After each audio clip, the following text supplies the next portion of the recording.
Assalamualaikum warahmatullahi wabarakatuh.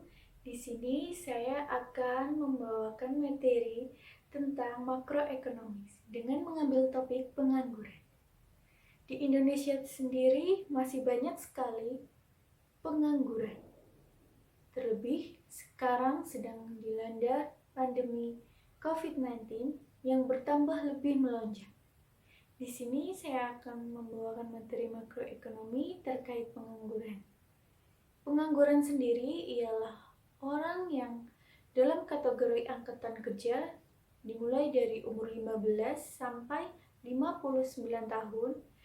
Ada negara lain yang menggunakan 15 sampai 64 tahun yang sedang mencari atau belum mendapatkan pekerjaan. Jumlah tenaga kerja tidak boleh disamakan dengan jumlah penduduk. Sebagian dari penduduk tidak dapat digolongkan sebagai angkatan kerja karena terlalu muda atau terlalu tua untuk bekerja secara efektif, tidak termasuk angkatan kerja. Tapi tidak semua penduduk dalam lingkaran 15 sampai 59 tahun atau 15 sampai 64 tahun dapat dipandang angkatan kerja. Dan apabila mereka tidak bekerja dan tidak mencari pekerjaan walaupun umur mereka sama seperti yang saya sebutkan, maka tidak termasuk golongan angkatan kerja seperti mahasiswa, pelajar, dan ibu rumah tangga.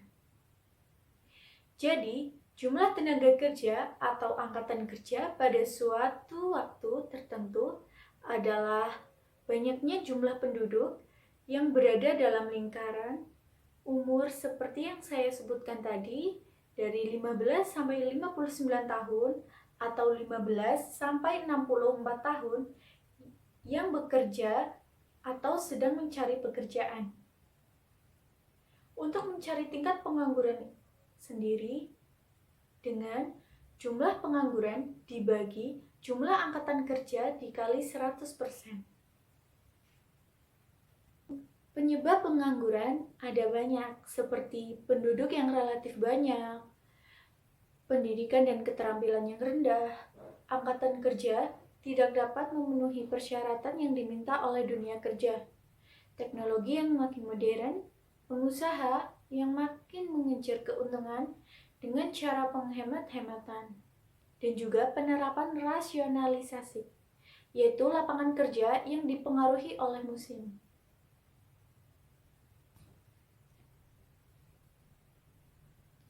Jenis pengangguran itu ada 4, yaitu friksional atau normal, struktural, teknologi, dan siklikal. Friksional atau normal, yaitu menganggur atas kemauan kita sendiri, seperti habis lulus SMK atau lulus kuliah, lulus sekolah, dia menganggur untuk mencari pekerjaan yang lebih baik.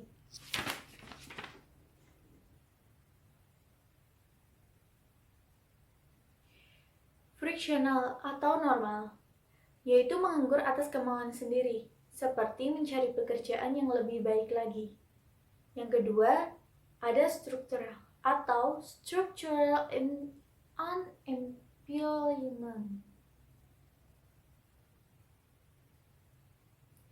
Yang kedua, ada pengangguran struktural atau structural unemployment, yaitu dipengaruhi oleh kemajuan teknologi di kegiatan ekonomi lain, dengan masuknya pesaing baru yang lebih efisien. Yang ketiga, ada teknologi. Pengangguran oleh teknologi disebabkan oleh pergantian tenaga manusia oleh mesin atau bahan-bahan kimia, seperti mesin kontraktor, mesin-mesin yang dapat menggantikan tenaga kerja manusia, dan bahan kimia seperti racun tikus atau racun apa. Yang keempat, ada siklikal, yaitu diakibatkan oleh imbas naik turunnya siklus ekonomi sehingga tenaga kerja lebih rendah dibanding penawaran kerja.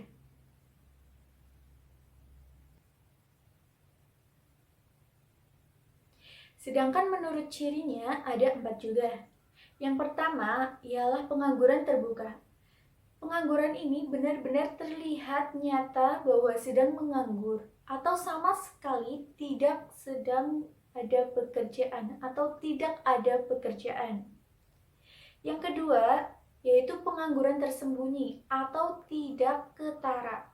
Apabila jumlah tenaga kerja yang sangat berlebihan, sehingga dalam suatu keadaan di mana sebagian tenaga kerjanya dipindahkan ke sektor lain, tetapi produksi dalam kegiatan itu tidak berkurang.